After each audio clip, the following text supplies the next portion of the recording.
E aí, pessoal do canal da Freestack, tudo bom com vocês? Na aula de hoje, a gente vai ter a nossa sexta aula de exercícios e seria a aula para a gente resolver essa questão aqui do bcrowd, onde a gente vai dar uma reforçada no que a gente aprendeu sobre o laço de repetição for e vamos aprender mais um pouco aí. Então, se você ainda tem dúvidas sobre como usar o for ou quer melhorar suas habilidades em resolver problemas de algoritmo, esse vídeo aqui vai te ajudar bastante.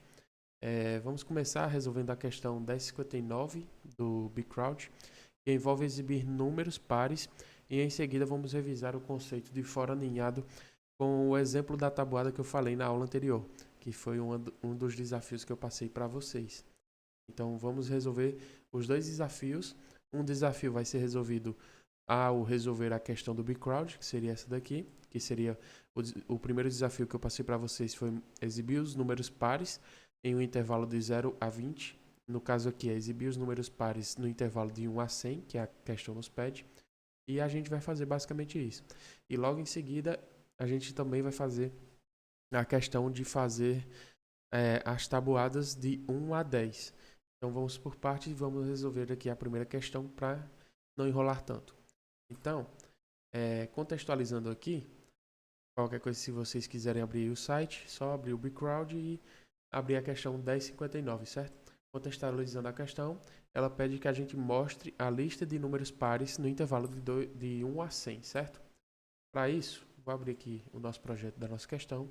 E esse projeto aqui eu vou começar do zero para que a gente entenda melhor. Então, vamos fazer o seguinte, é para exibir os números pares no intervalo de 1 a 100, certo? O que é que a gente vai fazer? Vamos primeiro criar um for que percorre os números de 1 a 100, para que a gente primeiro abranja todo esse intervalo e depois a gente trata para que sejam exibidos os valores específicos que a gente quer, certo? Então vamos vir aqui fazer um for, abro parênteses, fecho parênteses, abro chaves e fecho chaves, quebro linha. E dentro dos parênteses aqui a gente vai fazer aquelas três sentenças que a gente aprendeu na aula passada, que é definir a nossa variável de iteração, que seria o i. Então, eu quero que seja os valores de 1 a 100. Eu vou inicializar essa variável de iteração com o primeiro valor, que seria o valor 1, certo? Aí, ponto e vírgula. Agora eu tenho que definir a condição de continuidade no nosso for. Então, o nosso for ele vai continuar rodando enquanto a nossa variável de iteração i for menor do que 100. Nesse caso, eu vou colocar menor ou igual. Por quê? Porque o 100 ele também está incluso lá no intervalo da questão. E ponto e vírgula novamente, vamos colocar aqui a nossa terceira sentença, que é basicamente de quantos em quantos números o nosso i vai ser alterado a cada loop. Então, eu vou definir aqui que ele vai ser alterado de 1 em 1. Então, eu vou colocar i é igual a i mais 1. Ou, como aprendemos, a gente pode colocar aqui que o i ele vai andar de 1 em 1, que é a mesma coisa que i mais mais, certo? Então funciona da mesma forma. Dando continuidade, a gente pode colocar aqui um console.writeLine, abro parênteses e coloco o i, certo? Dessa forma aqui, a gente vai ter exibição dos valores de 1 a 100. Só que a gente não vai estar tratando especificamente os valores pares nesse intervalo. Vamos só ver aqui para ver como ficou, certo? Rapidinho.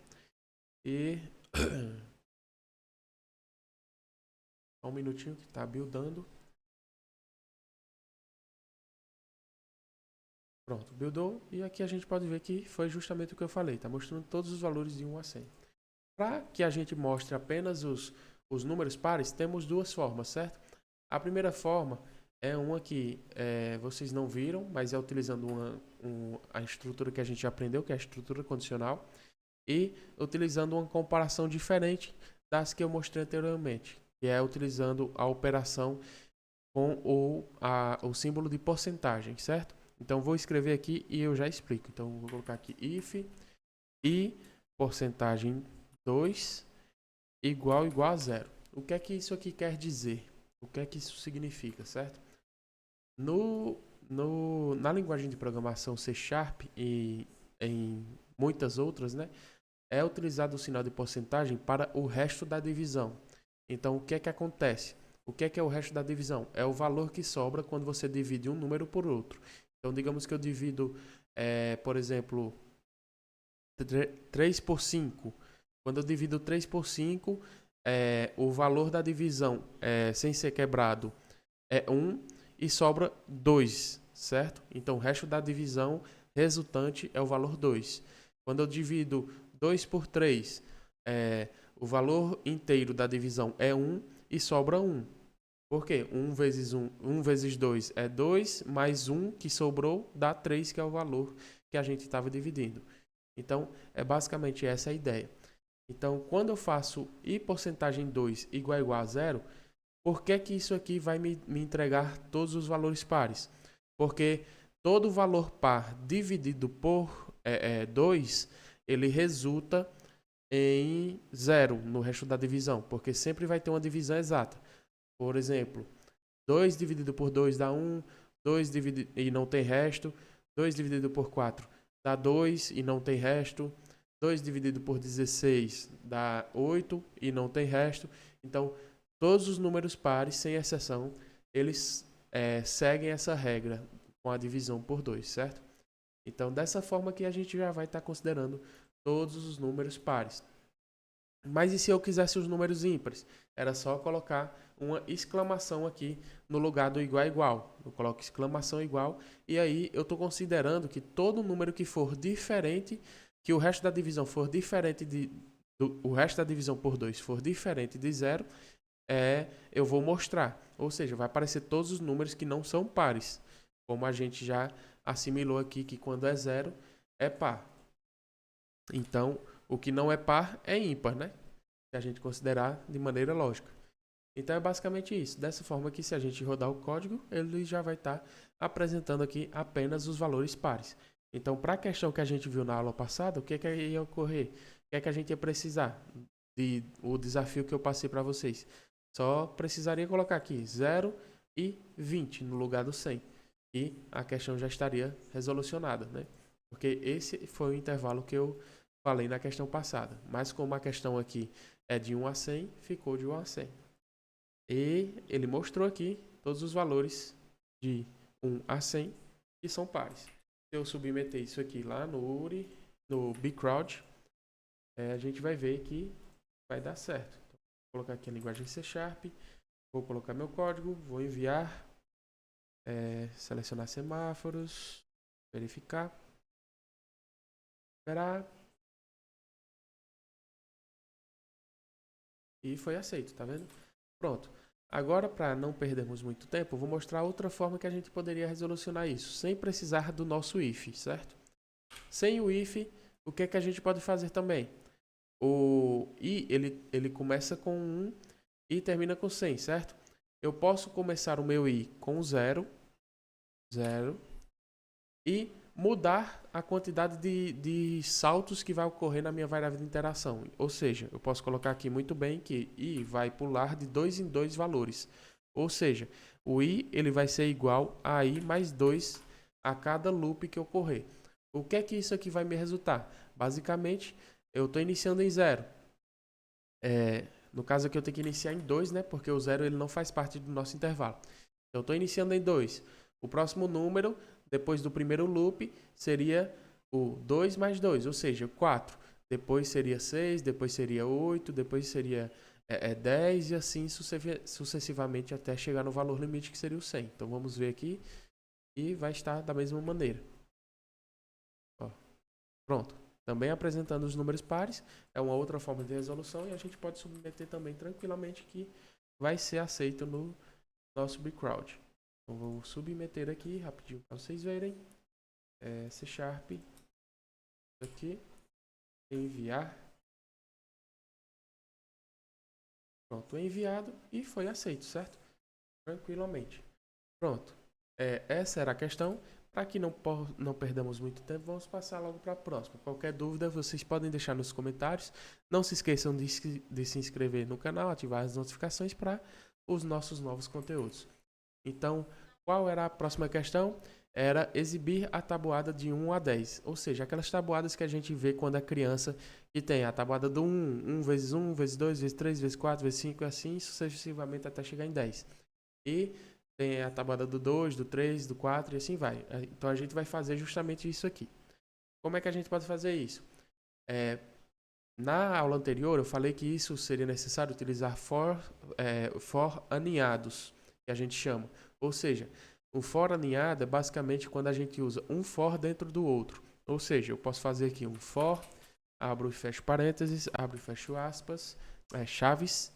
Aí eu posso, dentro dessas chaves, criar outro for. Ou seja, fazer um for, abro e fecho parênteses e abro e fecho chaves. E aqui eu determino as minhas condições. Como é a tabuada do 10, de 1 a 10, né? Eu vou colocar aqui no primeiro for, a gente vai ter a nossa variável i, que vai iniciar com 1, ponto e vírgula, i tem que ser menor ou igual a 10, que é a nossa condição de continuidade, e mais, porque a gente vai andar de 1 em 1 para mostrar a tabuada de cada um desses números do nosso primeiro for, certo? Já nesse segundo for aqui, vai ser o número que a gente vai estar multiplicando em cada uma dessas tabuadas. Então, vai ser aquele segundo númerozinho que é mostrado do lado da tabuada. Ou seja, 1 vezes 1, 1 vezes 2, vezes 3, vezes 4, vezes 5 até o 10. Então, vou colocar aqui, criar a nossa variável desse segundo for. Aqui, como o i ele já está sendo executado no for de cima, eu não posso criar uma variável com o mesmo nome, certo? Então, eu tenho que colocar aqui um j, por exemplo. Eu vou colocar aqui que j é igual a 1. Da mesma forma, e que j tem que ser menor ou igual a 10 para o for ele continuar rodando. E j++ para que em algum momento ele encerre, né? E para que as tabuadas sejam apresentadas da maneira correta, a gente vai fazer aqui um console.writeLine, abre e fecha parênteses, ponto e vírgula no final, e aqui eu coloco eu posso colocar aqui o nosso i mais, abro aspas, um x maiúsculo para indicar que é o sinal da multiplicação, mais j, que é o valor a ser multiplicado, mais, aí abro aspas novamente, coloco aqui um igual para indicar que eu vou mostrar o resultado, coloco mais e coloco aqui que ele vai mostrar agora o i asterisco j, que seria a multiplicação dos dois valores. Por que é que eu coloquei em parênteses? Porque eu tenho que isolar essa operação para que ela seja mostrada em formato de string. Se eu colocar fora dos parênteses, provavelmente ia dar erro no próprio C#, certo? E para que dê tudo certo, eu vou colocar uma mensagem antes de cada tabuada mostrando qual é a tabuada, certo? Então, logo aqui no nosso for que a gente tem para iniciar as tabuadas, né, o for inicial, a gente pode quebrar a linha na chave aqui e antes do for da multiplicação, a gente pode exibir uma mensagem. Então, eu vou colocar aqui console.writeLine, abro parênteses e coloco aqui tabuada do e coloco a nossa variável i, concatenando aqui nessa string, certo? Dessa forma, a gente já tem o nosso código finalizado. Esse código aqui, bem simples, né? 6 linhas, vai exibir a tabuada de 1 até 10. Vamos ver se realmente vai exibir, né? Claro. Vou rodar aqui. E apresentou aqui. Então, temos aqui todas as tabuadas, como vocês podem ver. Vamos começar aqui do início, ó. Tabuada do 1, aí vem 1 vezes 1, vezes 2, vezes 3, vezes 4, até o 10. Mostrou os valores corretinhos. Tabuada do 2, 2 vezes 1, 2. E mostrou os valores até o 10. Do 3 até o 10 também.